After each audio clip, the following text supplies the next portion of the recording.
Hello प्यारे बच्चों, स्वागत है आप सभी का अपने चैनल AWT में, आगरा वाले टीचर्स में। आज का वीडियो आपके लिए बहुत ज़्यादा इंपॉर्टेंट होने वाला है। आज के हम इस वीडियो में एक बहुत ही ज़बरदस्त और इम्पॉर्टेंट टॉपिक के बारे में बात करने वाले हैं, जो बच्चों के लिए काफ़ी ज़्यादा इम्पॉर्टेंट भी रहता है और थोड़ा सा कॉम्प्लिकेटेड टॉपिक भी है। बट मैं उम्मीद करता हूँ कि आपको ये टॉपिक भी बहुत ही ईजीली तरीके से मैं एक्सप्लेन करूँगा।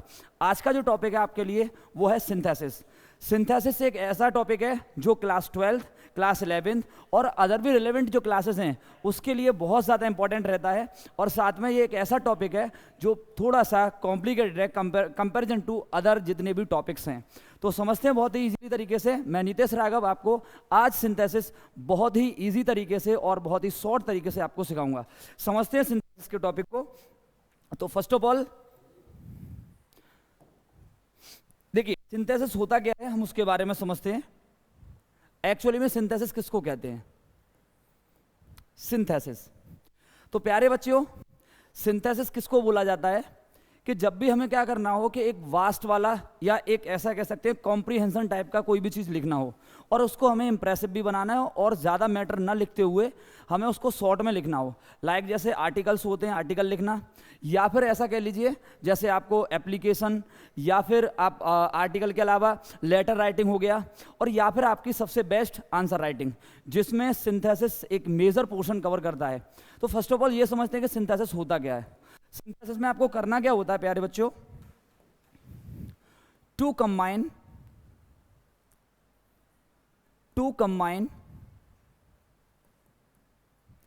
टू और more simple sentences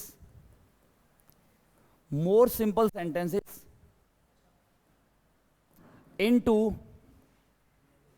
one complex compound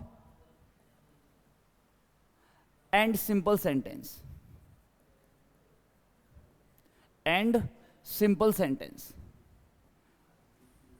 is called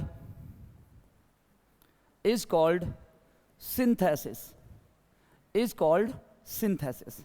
तो प्यारे बच्चों, बहुत ही आसान तरीके से डेफिनेशन आप याद कर सकते हो कि सिंथेसिस होता क्या है, जिसमें हमें क्या करना है, टू कंबाइन मतलब कंबाइन करना है, मतलब जोड़ना है दो या दो से अधिक सिंपल सेंटेंस को, सिंपल सेंटेंस मतलब सरल वाक्य, उनको जोड़ना है एक कॉम्प्लेक्स सेंटेंस में, या फिर एक कंपाउंड सेंटेंस में, या फिर एक सिंपल सेंटेंस में।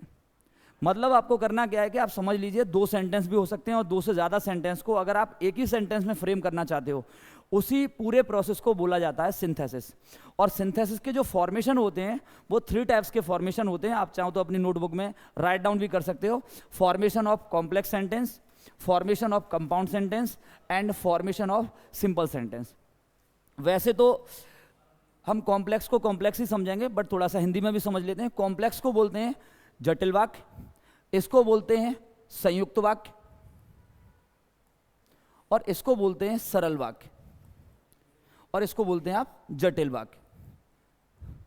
तो सबसे वाला फर्स्ट वाला जो पॉइंट होता है, हम जटिल से स्टार्ट करते हैं, यानी कि हम सबसे ज़्यादा जो कॉम्प्लिकेटेड टॉपिक है हम उसी से स्टार्ट करेंगे, और वो है कॉम्प्लिकेटेड टॉपिक हमारा कॉम्प्लेक्स सेंटेंस।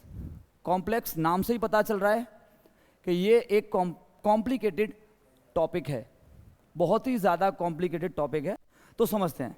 देखो प्यारे बच्चों, जब भी आपको एक कॉम्प्लेक्स सेंटेंस बनाना हो, आप कैसे बना सकते हो कॉम्प्लेक्स सेंटेंस को, मैं बहुत ही इजी तरीका आपको बताऊंगा। कॉम्प्लेक्स सेंटेंस में आपको करना क्या है, सबसे पहले ये स्टडी करना है कि इसमें कम से कम 2 क्लॉजेज होने चाहिए। There must be 2 clauses. एक आपका होना चाहिए प्रिंसिपल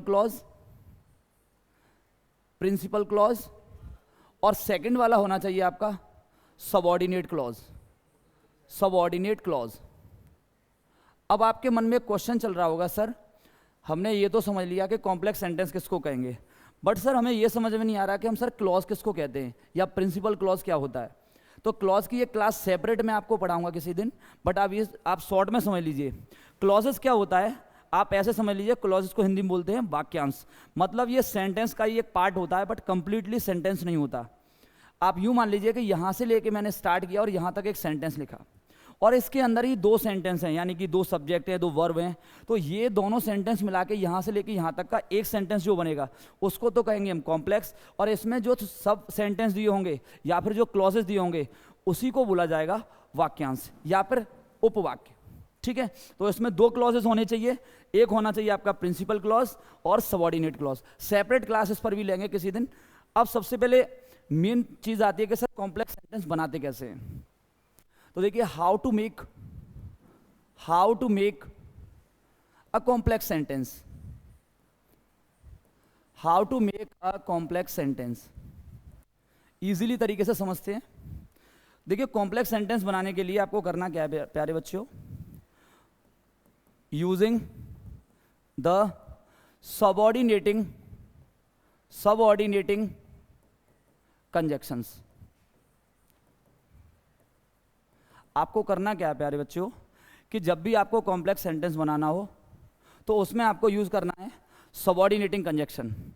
सर क्वेश्चन माइंड में आ रहा है कि सबऑर्डिनेटिंग कंजक्शन क्या होते हैं, सबऑर्डिनेटिंग कंजक्शन कैसे हम पहचान सकते हैं।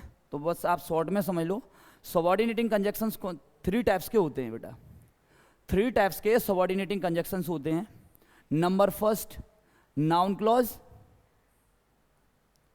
नाउन क्लॉज में यूज होने वाले subordinating conjunction. Second, adjective clause, and third, adverb clause. Third, adverb clause वाले कंजक्शंस। तो ये एक कॉम्प्लेक्स सेंटेंस को बनाने की फॉर्मेशन हो गई, जिसमें हम एक नाउन क्लॉज, एक एडजेक्टिव क्लॉज और एक एडवर्ब क्लॉज का यूज करके हम कॉम्प्लेक्स सेंटेंस बना सकते हैं।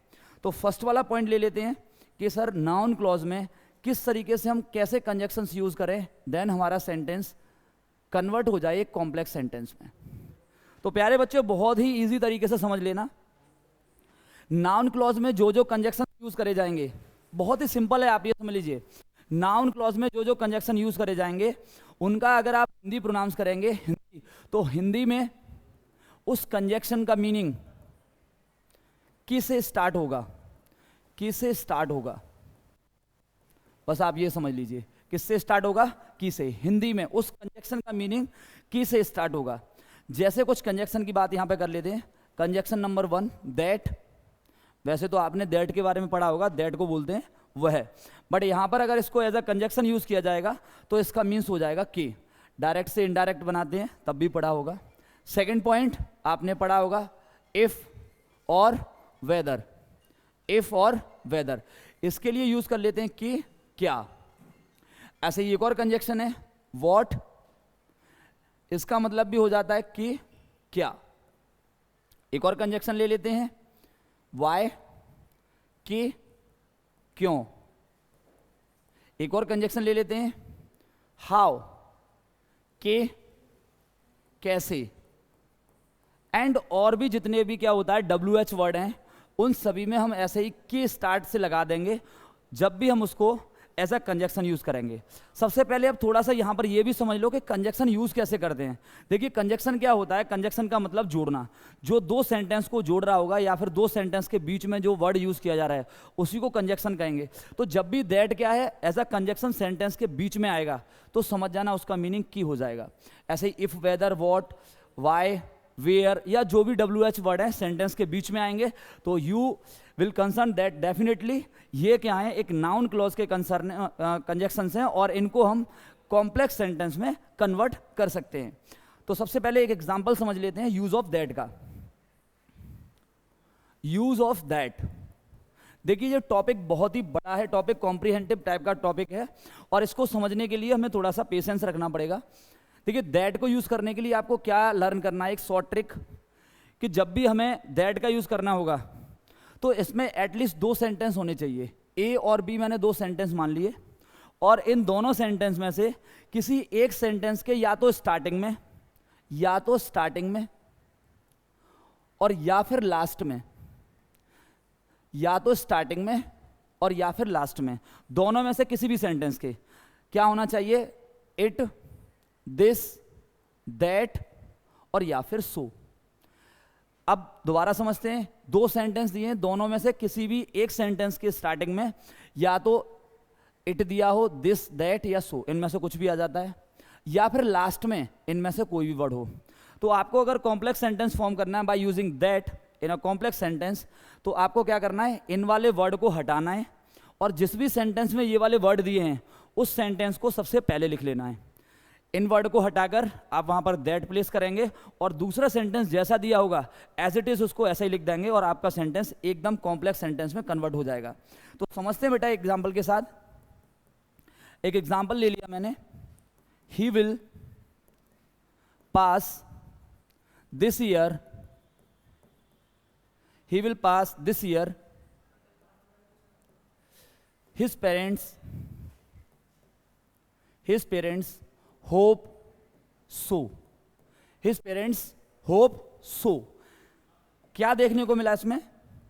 देखिए he will pass this year, इस साल वो पास हो जाएगा, उसके पेरेंट्स को ऐसी होप है। सो यहां पर दिया हुआ है सेंटेंस के लास्ट में, तो सिंपली क्या करना है, इस वाले सेंटेंस को पहले लिखेंगे क्योंकि इसमें ये वाला वर्ड दिया हुआ है। तो आपने लिखा हिज पेरेंट्स होप। अब आपको करना क्या, इनमें से कोई सा भी वर्ड दिया होगा उसको हटा देना है, कंजक्शन यूज कर देना है दैट, और ये वाला सेंटेंस इधर ले आएंगे, he will pass this year, he will pass this year. बहुत ही सिंपल तरीके से हमने समझ लिया कि अगर दोनों में से किसी भी एक सेंटेंस के लास्ट में इट, सो, दिस, दैट, इनमें से कुछ भी दिया होगा आप उसको कॉम्प्लेक्स सेंटेंस में कन्वर्ट कर लेंगे, कंजक्शन दैट लगा देंगे बाय रिमूविंग दीज वर्ड्स। एक और सेंटेंस समझते हैं जिसके स्टार्टिंग में लिखा हुआ है ऐसा कुछ, तो स्टार्टिंग में लिख लिया he is a naughty boy, he is a naughty boy, it is known to all, it is known to all. क्या देखने को मिला बेटा इसमें? देखिए he is a naughty boy, वो एक नॉटी बॉय, एक शरारती लड़का है, और ये बात सभी को पता है, ये सभी जानते हैं कि वो एक शरारती लड़का है। अब देखा क्या, इन दोनों सेंटेंस में से एक सेंटेंस ऐसा है जिसके लास्ट में तो नहीं दिया बट स्टार्टिंग में दिया हुआ है इट। तो लास्ट में दिया हो या स्टार्टिंग में दिया हो उससे कोई फर्क नहीं पड़ता, हमें उस सेंटेंस को पहले पुट करना है। तो इस सेंटेंस को हम पहले ले आए, it is known to all, conjunction use करना है आपको दैट, और उसके अलावा दूसरा sentence as it is copy कर देंगे, he is a naughty boy, he is a naughty boy.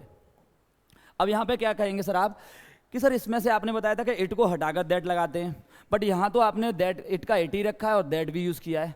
तो बेटा समझो, जब भी स्टार्टिंग में ये कंजक्शन दिया होगा इट, तो आपको क्या करना है, केवल कंजक्शन ऐड करना है, इट को हटाना नहीं है। स्टार्टिंग में दिस भी दिया होगा तो उसको भी नहीं हटाएंगे, दैट भी दिया होगा उसको नहीं हटाएंगे, क्योंकि it, this, that as a subject भी सेंटेंस में यूज करे जाते हैं।